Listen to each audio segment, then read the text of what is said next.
And I'm back with another one, man. Man, I got a special guest on here. I've been kind of watching dude for a long time. He don't know that, but I definitely been watching him for a minute, and I can see that he been grinding. But I got my boy MALIGOTBANDZ on here, man. MALIGOTBANDZ, man. Appreciate you, brother. Hey, appreciate you having me, man. Man, so kind of start from the beginning, bro. Like, how was your upbringing? Man, I always been around music. My dad's a rapper, and literally I grew up in sports too. So like, literally watching everybody in front of me, it was like preparing me slowly and slowly. So I'm from Trenton, New Jersey originally. I was gonna say that. Yeah, I seen you was from New Jersey, man. So what kind of made you come to Tennessee? I know it's a music scene here, but it's country music, you know. So yeah, you know, what brought you to Tennessee? Yeah, my grandmother's GM job. Literally, she ended up closing the plant up there, and they had to move down. So, you know, she wanted some family, and we just tried to do a new life down here, and it stuck, man. Like once it up, it was stuck. So you can't ask nothing else. He's my new identity. Yeah. No, I get that, man. And you say you're from New Jersey. Was there anybody as far as in the music industry that inspired you up there? Yeah, my pops and him. He's 1/3 of Poor Righteous Teachers. Really? Look that up, yeah. I don't heard somebody talk about that before. That's crazy. Your dad? Yeah, that's my dad. Yeah, Coach Damn, Freed. that's crazy, Shout bro. out to him, man. Shout out to Dad. Yeah. You ever seen the movie Dope? Yeah. Yeah, then the first record scene that was holding up the record. Yeah. That's my dad and them, so. Damn, that's crazy, A lot of people bro. don't know, yeah, that was crazy. But yeah, literally, Fetty Wap.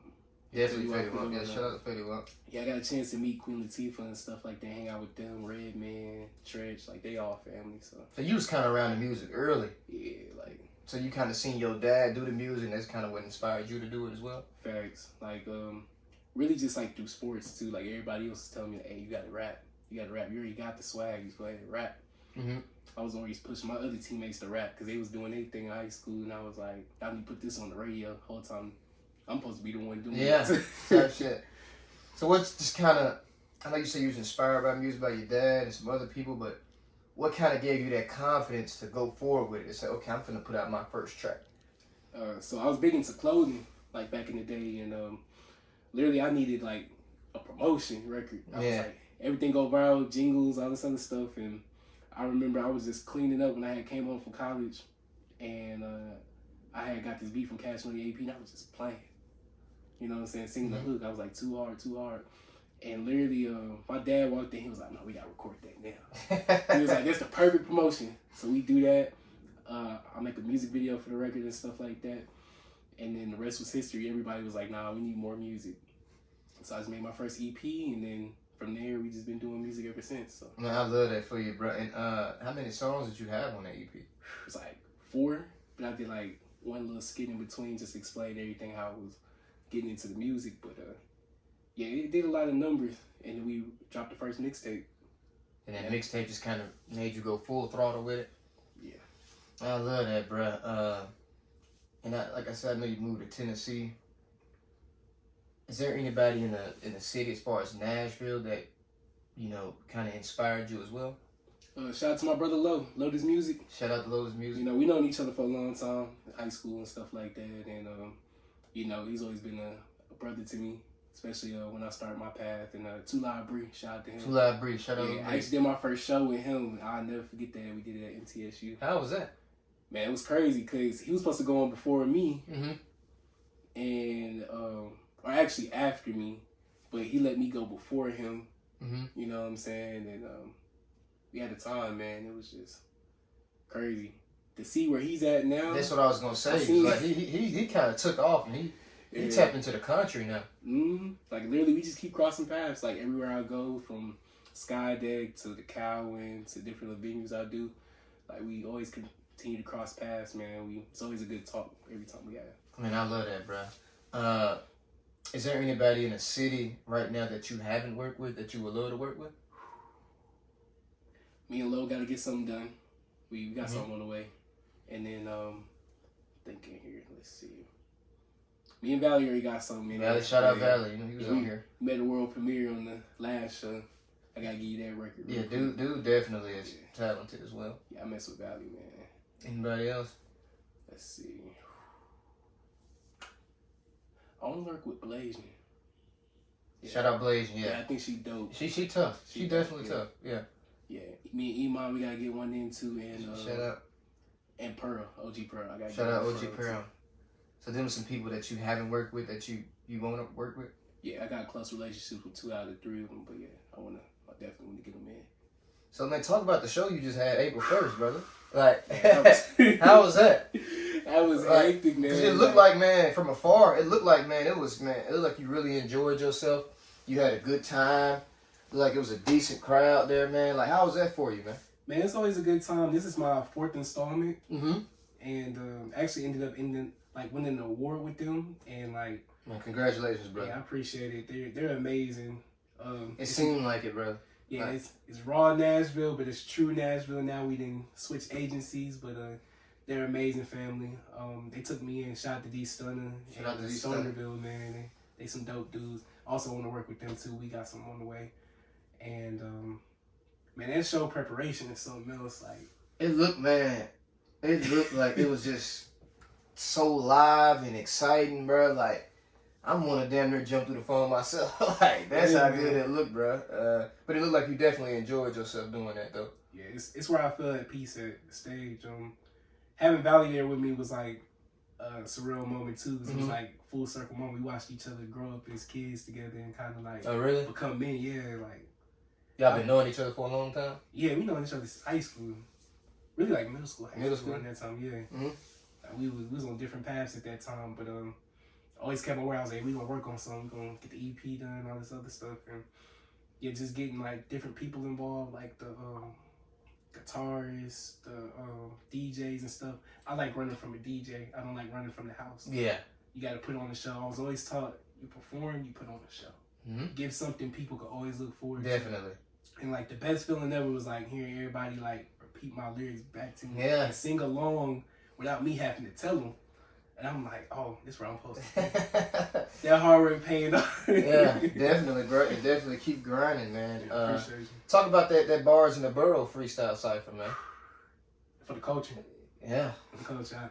I always live for the culture, man. Even if I was not making money doing this, Bars in the Borough was very big to me. Shout out to E.T.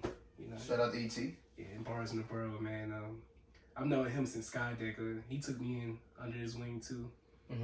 A big fan of my dad, too, and I'm a big fan of him, too. He just really a dope guy. Man, shout out to him, man. Yeah.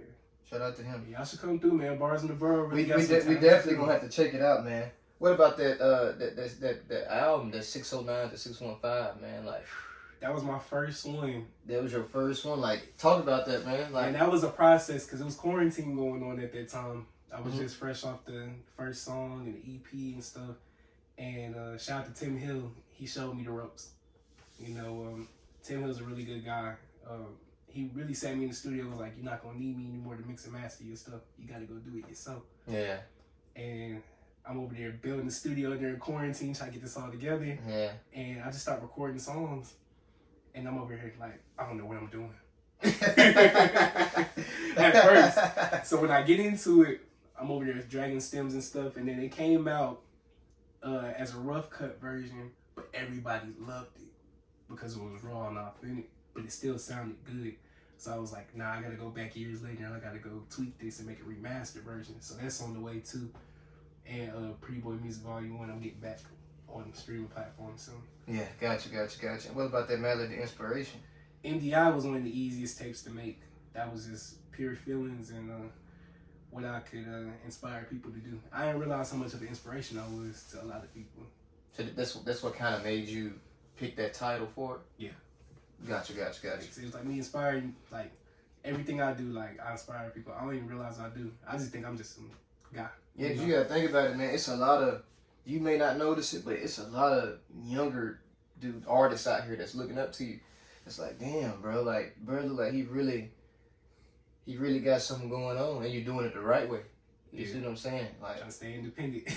Staying independent, because you know, I'm pretty sure you know how those big labels and everything work, man. Like, they take advantage of you if you don't really understand the music business like that. Yeah, I understand, definitely. Yeah, they would definitely take advantage of you. And you see a lot of these artists these days that are just stuck. They can't put out music. because they in this messed up contract and they got all this stuff going on. Yeah. But, you know, they never really read the contract, right? Never did. You know? Some people just kind of like, okay, I know what deals I'm getting myself into. I'm going to work myself out of it. But it never happens.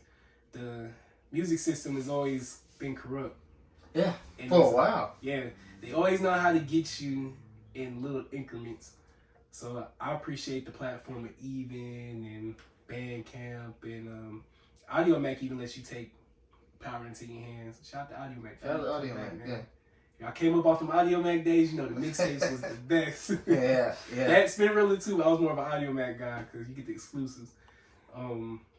What's another streaming service I'm trying to think of? Ain't there like United Masters? Yeah, I'm under that. United Masters. Yeah. It's funny because they gave me the invitation when they first opened up, and I never looked back since. Really? Yeah, they allowed me to eat off this music and pour back into my craft, like. And then make sure y'all get y'all publishing together, y'all. Publishing. That's a key thing, and a lot of people don't know that either, man. I want you to actually kind of touch on that and kind of speak on that because that's really important. Yeah. And you got artists, these bigger artists these days, like that never receive like a publishing check. You see what I'm saying? Because they never really understood it. Mm-hmm. Yeah. So kind of speak on that, man. Like publishing. The importance of it, man. Yeah. Publishing is separate from your streaming royalties, guys. Your streaming royalties would come through every streaming platform, getting cents off the dollar, right?